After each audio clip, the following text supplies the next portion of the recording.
शासनाला आज 60 दिवस उठून गेले. मात्र परत एका धारूरमध्ये तरुणाला मारहाण करण्यात आली आणि तो बातम्या का पाहतो अशा पद्धतीचा पोलिसांमध्ये गुन्हा दाखल आहे. ह्या घटना थांबणार कधी आणि कशा पद्धतीने ह्या घटना नाही, हे थांबणार नाही. शेवटी मुख्यमंत्र्यांची जबाबदारी आहे. या जिल्ह्याची पालकमंत्र्यावरती बी आता जबाबदारी पूर्वी नसल, परंतु आता त्यांच्यावरती, कारण हे थांबणार नाही. टोळी ही जात नाही, जातीचं आणि ओबीसीचं पांघरून आहे फक्त स्वतःच पाप झाकवण्यासाठी. ही टोळी की जी पैशापासून आता वंचित झाली. आता पैसा दिसत नाही, गाड्या दिसत नाहीत, धंदे दिसत नाही, प्लॉट बळकवता येत नाही. सध्या त्यांना जमिनी बळकवता येत नाहीत. म्हणजे खायचे प्यायचे वांदे व्हायला लागले. कारण हे जीवन एक समुदायावर नव्हते जगत किंवा एका परंपरेवर संस्कारावर जीवन नव्हते जगत. हे कष्टावरती जीवन जगत नव्हते. तर यांचं जीवन फक्त गुंडगिरीवरती, हप्त्यावरती, चोरे डाके, बलात्कार, छेडछाडी, खून याच्यावरती चालत होती.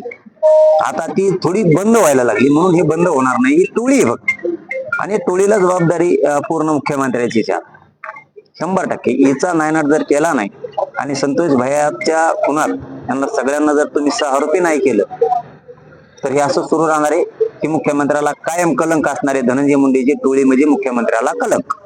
मात्र दादा, आपण जर यांचे वय जर बघितलं तर 19 वर्षाचा, 21 वर्षाचा, इतक्या लहान वयापर्यंत आणि गंभीर गुन्हा, अक्षरशः होमगार्ड असलेल्या तरुणाला एवढं बेदम मारहाण केली. आता त्याच्यावरती लातूरमध्ये उपचार चालू आहे. आईच्या बांधवाच्या पाठीशी झाले, त्यांनी काही काळजी करायची गरज नाही. आणि एसकेंनाही सांगतो आपल्याच माध्यमातून की कठोर कारवाई करा. त्यांच्यावरती 302 दाखल करा. आणखीन त्याच्या पाठीशी कोणी येत का त्याचाही शोध घ्या. त्या दोघांच्या पाठीशी कोण येत आणखीन, की यांनी या 10-15 दिवसाच्या काळात कोणाशी संपर्क करून हा हल्ला करायचा प्रयत्न केलाय का, किंवा आरोपीच्या जेलमधले बी आरोपीच्या संपर्कात येतात नातेवाईकाच्या माध्यमातून. म्हणजे जे आतमध्ये आरोपी आहेत त्या आरोपीचे ज्यावेळेस भेटीला जात असतील, जातात का नाहीत मला माहित नाही, त्यावेळेस त्यांच्या नातेवाईकाच्या संपर्कातून हा काही प्रकार घडवला जातो का. त्यामुळे त्या ज्या बांधवांना काल हल्ला झालाय, मोहिते नाव आहे बहुतेक त्यांचं, मोहिते, त्या भैयांच्या त्या सगळ्या कुटुंबाच्या पाठीशी राहून तुम्ही कोणी टेन्शन घ्यायचं गरज नाही. असे छोटे चाटे हल्ला करून पळून जात असेल पळकुटे अवलाद, जाऊ द्या, तुम्ही खचायचं नाही, घाबरायचं नाही, आम्ही सगळे सोबत येतो तुमच्या. पण ही गुंडगिरीची टोळी आणि ही पुरी धनंजय मुंडेची, दुसरी कोणाची कोणाविषयी तेच येतोय की ही जर टोळीचा नायनाट झाला नाही तर हिला जबाबदार सरकारच असणार आहे. विशेष करून धनंजय मुंडेची टोळी म्हणजे थोडक्यात मुख्यमंत्री फडणवीस साहेबाला कलंक. काल राज्याचे मुख्यमंत्री धरलं कोणाला, सोडायला धरलं कोणाला, सोडायला धरलंच कोणाला. जेव धरलाय ते सरमाड्या का फारमाड्या कोण आहे देऊ, त्याच्यावर 302 दाखल केला का, मोका 120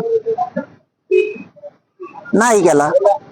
आणि जर तुमचा केला म्हण नाही, त्याच्या हातात हातकडी कसं नाही, काळी पिशी कुठे ती, त्यात टकोऱ्यात कमी घातली ती, काय प्रॉब्लेम आहे, अडचणी काय.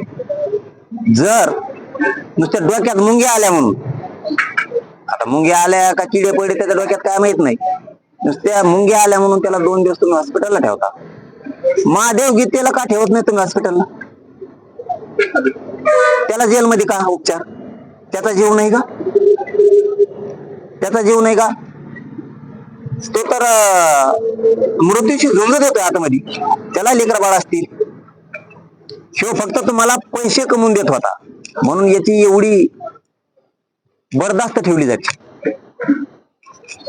तो महादेव गीते हा तुम्हाला काही देत नसन, त्याच्या संस्काराप्रमाणे कष्ट करून तो जगत असेल म्हणून त्याला हॉस्पिटलला न्यायचं नाही का.